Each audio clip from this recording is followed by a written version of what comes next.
ایک بدو کافر گزرا، میرے نبی کی مجلس لگی ہوئی ہے۔ ایک جانور ہوتا ہے گھروں میں چھپکلی، آپ نے دیکھی، اس کو آپ 20 گنا بڑا کرو تو اس کو اردو میں گوہ کہتے ہیں، آپ سمجھتے ہوں گے گوہ۔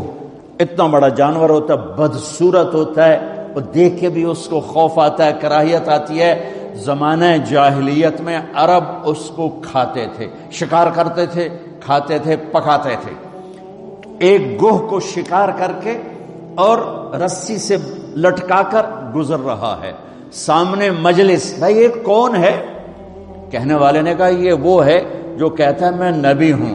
تو اس نے اپنے اونٹنی کو موڑا اور اس سے اترا، کہنے لگا تو ہے جو کہتا ہے میں نبی ہوں؟ آپ نے کہا ہاں میں ہوں جو میں کہتا ہوں میں نبی ہوں۔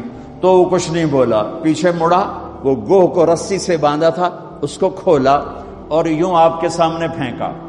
وہ تو ڈیڈ باڈی تھی، یوں پھینکا، کہنے لگا لا اومن او یومن حاض الدب، یہ گوہ اگر تجھے کہے کہ تو نبی ہے تو مانوں گا، ورنہ نہیں مانوں گا۔ تو آکڑ تے کھلو ہو گیا، بے مویا تا بندہ نہیں بولیندا تے جانور کتھوں بولنا ہے۔ اور وہ یوں پڑی ہوئی، اور میرے نبی کے چہرے پر مسکراہٹ ہے، سبحان اللہ، آپ مسکرا رہے اور گوہ پڑی ہوئی مردہ۔ تو آپ نے کہا یا رب یا رب، اے گوہ۔ اور وہ بدو بھی دیکھ رہا ہے، بھئی یہ کی ہو گیا، اے میت نو سدی جانتا ہے، یا رب۔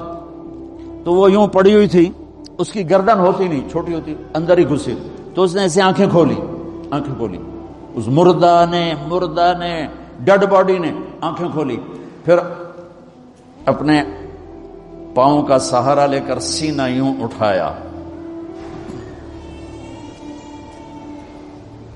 مردہ تو انسان نہیں بولتا ہے تو اپنی آواز نکالتا ہے۔ اب سننا یہ کیا کہنے لگی ہے، لبیک وسعدیک یا زین من وافا یوم القیامہ۔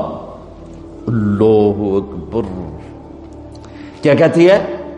گوہ مردہ کیا کہتی ہے؟ عربی میں لبیک حاضر یا رسول اللہ، وسعدیک میری خوشبختی یا رسول اللہ کہ دو جہان کا سردار مجھے بلا رہا ہے، میں حاضر یا رسول اللہ، میں حاضر یا رسول اللہ، میرے بھاگ جاگ اٹھے، میری خوش قسمتی یا رسول اللہ۔ آگے سنو، اس نے آپ کو ٹائٹل کیا دیا؟ یا رسول اللہ نہیں کہا،